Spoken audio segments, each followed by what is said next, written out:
Hello and welcome to the daily English news program on Azərbaycan Television with the most important events of the day. I'm your host, Rəsmi. Raising the strategic partnership between Azerbaijan and Georgia to the level of an alliance, the successful implementation of international projects is of great importance, not only for our countries in the region, but also for Europe as a whole. Following oil and gas and transport projects, our countries are aiming to implement a new initiative, an electric power project. Our country's energy resources and transport corridors create favorable conditions for enhancing the region's economic potential. We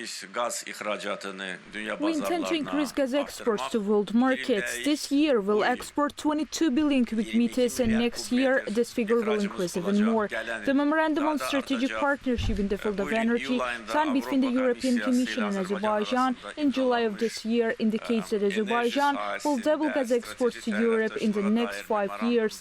At least this is our intention and we have sufficient capabilities to do that. So we plan that Azerbaijan's gas export to Europe alone will reach 20 billion cubic meters in 2027, said President İlham.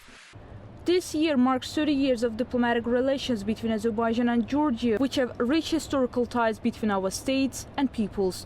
Cooperation built on mutual respect and trust during this year has been beneficial not only to our countries and peoples, but also to the region as a whole, including Europe. Georgia is an important country for Azerbaijan. At the same time, Azerbaijan is a strategic partner of Georgia. We have reviewed the important projects we have already implemented. These are historical projects, the Baku-Tbilisi-Ceyhan oil and Baku-Tbilisi-Erzurum gas pipelines, the Baku-Tbilisi-Kars railway and middle corridor. These projects we have implemented will continue to be carried forward and we are determined to speed them even more, said Prime Minister of Georgia, Irakli Garibashvili. The volume of cargo transportation between Georgia and Azerbaijan increased 75% this year. Our country is intended to increase the carrying capacity of the Baku-Tbilisi-Kars railway to 5 billion tons. Investments in the amount of more than $3 billion invested by Azerbaijan and Georgia meet the interests of both sides. Mutual trade turnover for 9 months of this year approached $1 billion. The next goal is even bigger. The new project to be implemented is related to the electricity. Azerbaijan is trying to export its electricity to the world markets. Of course, our export direction passes through Georgia. 10 gigawatts of renewable energy can be used on liberated lands alone. In the Caspian Sea, this number reached 157 gigawatts. So this is a figure confirmed by international experts, and it's a very large figure, said President İlham. Georgia and Azerbaijan are countries that support peace and stability throughout the world. They are taking the necessary steps to ensure long-term peace and security in the region and develop good neighborly relations. Today, during the conversation, we also exchange views on the start of Georgian and Azerbaijan-Armenian consultations. If the Armenian side is ready for them, we are ready to, said the head of our state. Füzuli and Zəngilan airports built in the liberated territories in record time are vital in terms of region's development. This was stated by President of Turkey, Recep Tayyip Erdoğan, in his address to the people after the meeting of the Cabinet of Ministers. We see that the Füzuli and Zəngilan airports, which have been built on Azerbaijan's liberated lands with record speed, are strategic moves for the region's development. During our visit, we have agreed on accelerating the project of the clearing of mines. With the participation of some other brotherly countries, we, together with Azerbaijan, carry out tripartite works that will broaden our spirit of cooperation in the areas of trade, transportation and energy. We also participated in the inauguration of the Dostagır Park, where livestock will be bred and slaughtered. Along with this, we will invest in the development of agriculture in this region. We are constantly strengthening our fraternal ties through mutual visits and expanding areas of cooperation, said President of Turkey, Recep Tayyip Erdoğan.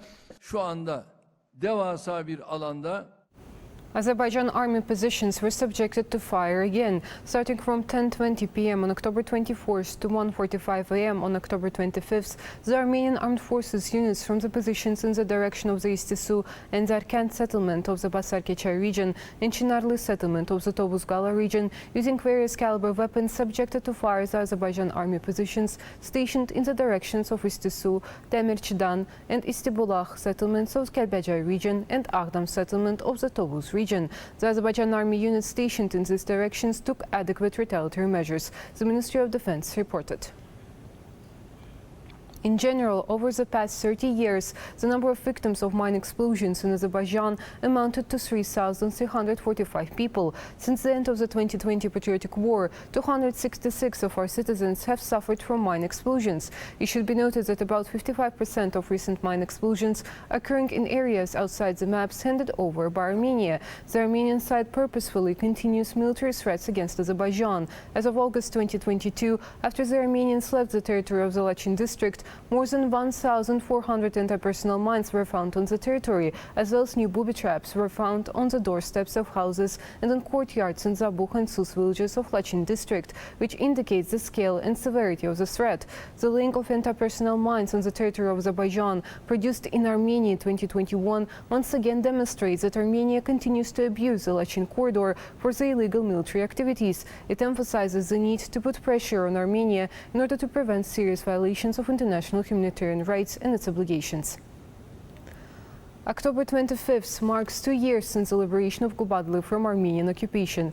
On this day, President of Azerbaijan, Supreme Commander-in-Chief of the Armed Forces, announced the liberation of Gubadli on his Twitter account. Along with the city of Gubadli, Padar, Efendiler, Yusufbeyli, Çaytumaz, Xanlıq, Sarıyataq, Molla Birhan villages of the region, Birinci Alıbeyli, İkinci Alıbeyli, Rebent, Yenikent villages of Zengilan district, as well as Kovşudlu, Sofulu, Daxmaşanlı, Kürdlər, Hovuslu and Çelebiler villages of Jabrail region were also liberated from occupation. The Armenian army suffered considerable losses in manpower and equipment in Gubadli. With the liberation of Gubadli, the road to Lachin region was opened and our armed forces launched an offensive towards Lachin corridor. It should be noted that during the occupation, Gubadli city and the villages of the region were destroyed by Armenians. Historical, religious, cultural monuments, cemeteries were demolished and acts of vandalism were committed. The invaders perpetuated ecological terror against the rich nature, flora and fauna of Gubadli, cut down and burnt forests, rare trees and plants. Nevertheless, Gubadli, liberated from occupation like our other regions, awaits restoration, reconstruction, revival and return. Saha Expo 2022 Defense and Aerospace Exhibition is underway in Istanbul. It is attended by 876 companies and 24 universities operating in the defense and aerospace industries. Held under the slogan of the National Technology Movement, the exhibition is one of the leading structures contributing to the nationalization movement in Turkey's high-tech and defense industries. This year, for the first time, products of strategic importance for the defense, aerospace, marine and space industries are presented here. Azerbaijan participates in the exhibition as a special guest. In the building of our army, in accordance with the instructions of the head of state, in accordance with the format of the Turkish armed forces, we have made progress. We are doing a lot of work. In this matter, the main task is to provide the army with the most modern weapons. And today, here at the exhibition, we have seen a lot. This is what the Azerbaijani army is interested in.